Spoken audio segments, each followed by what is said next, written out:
na asase a owura so radia na o mra ne amane a odidi so adechie ne adesan yewe adechie o mani pada sani na adesan o ma odoman ko na odidi ne djuma edro nwura odi pada sani pentem atu ni prum efise bibi wo ho edi na wo ho we kire me say ewiase na wo kwa enka eda anka enti prum bibi wo ho enti na eda yetue edi kame wen na me ne mejo prophet kedwa afesa djumadi embro me ka wasem kutedu ase ewiase wo buso ho pen what na se adwen ho se eduru enimra ohan no ebobo no kodruin na adesaye no osum no kodan na adechie no ohan ni free feneba we kire say ewiase na wo kwa efise ewiase eden nti na say ewiase na wo kwa edi kame ho afesa djumadi embro wo KUMAWOOD TV from Monday to Friday a free 7 to 8 p.m.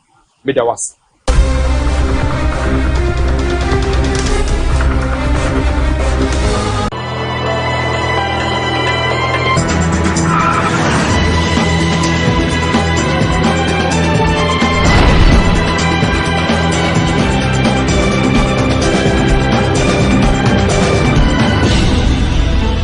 There's so much bread. Na matana se na mohwe me KUMAWOOD TV. Bedi djumadi ebero.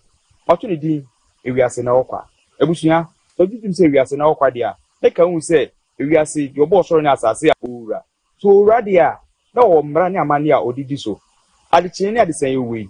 Adechie o mani pada sani na adesan o ma odoman ko na odidi ne djuma. Edro nwura odi pada sani pentem atu ni prum efise bibi wo ho. Edi na wo ho. We kire me say ewiase na okwa. Enka eda anka enti prum bibi wo ho enti na eda yetue edi kame wen na me ne mejo prophet kedwa afesa djumadi embro me ka wasem kutedu ase ewiase wo buso ho pen what na se adwen ho se eduru enimra ohan no ebobo no kodruin na adesaye no osum no kodan na adechie no ohan ni free feneba we kire say ewiase na wo kwa efise ewiase eden nti na say ewiase na wo kwa edi kame ho afesa djumadi embro wo KUMAWOOD TV from Monday to Friday, a free 7 to 8 p.m. Medawas.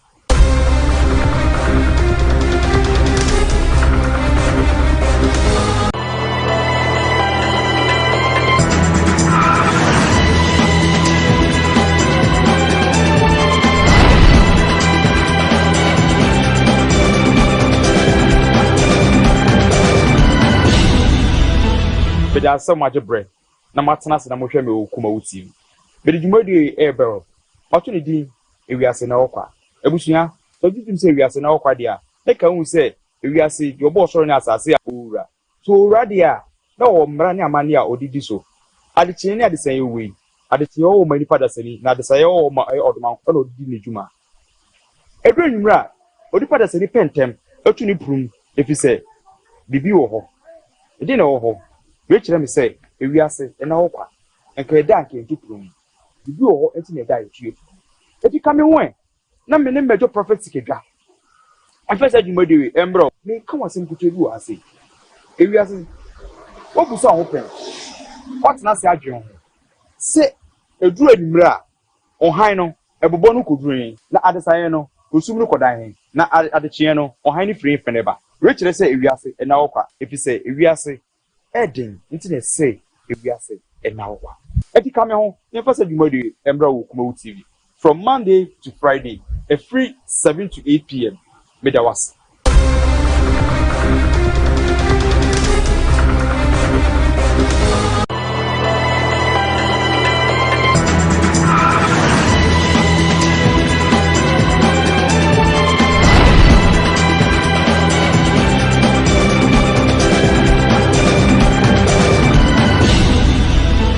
But there's so much bread. Na matana se na mohwe me KUMAWOOD TV. Bedi djumadi ebero. Opportunity ewiase na okwa. Ebusuya, so jitim se ewiase na okwa dia. Eka hu se ewiase yo bo soro na asase a owura. So radia na o mra ne amane a odidi so. Adechie ne adesan yewe. Adechie o mani pada sani na adesan o ma odoman ko na odidi ne djuma. Edro nwura odi pada sani pentem atu ni prum efise bibi wo ho. Edi na wo ho. We kire me say ewiase na okwa. Enka eda anka enti prum bibi wo ho enti na eda yetue If you come in, na me ne major prophecy kedwa. I first said you made it, bro. Me come on some to you I say. If you are Adi. Oi. Honey, I never surprise you. Edusa herbal mixture. Any Edusa herbal capsules. And no who dreaded there. You could debrail. Unsa dawo complain with sisini kokoa. Epe ajiwakade. Edusa herbal mixture. Any Edusa herbal capsules. And no who drag a sepan and neck. You could debrail. William, a yama money mema. Edusa herbal mixture. Any Edusa herbal capsules. A yoko ni sisiyari drug a sepa. Edusa herbal mixture. Any Edusa herbal capsules. Mr. Rotsnasi. Namen save. Edusa herbal mixture. Any Edusa herbal capsules. Emma memejina brand. Na yemme. Ah, na Edusa ya wasa send me bravo we. Sweetie, me you come on mama adwamwa. Hey, what does ye? Aye chuma. It's a living testimony. Kona kwa Judy. What kaki? Yeah, Edusa Dre. Obie timinumbi. I just a pin for. One woman for down for. Any the onion fear do me. FDA. Ashesha sa adwade nkratoyi mu. Agye atum se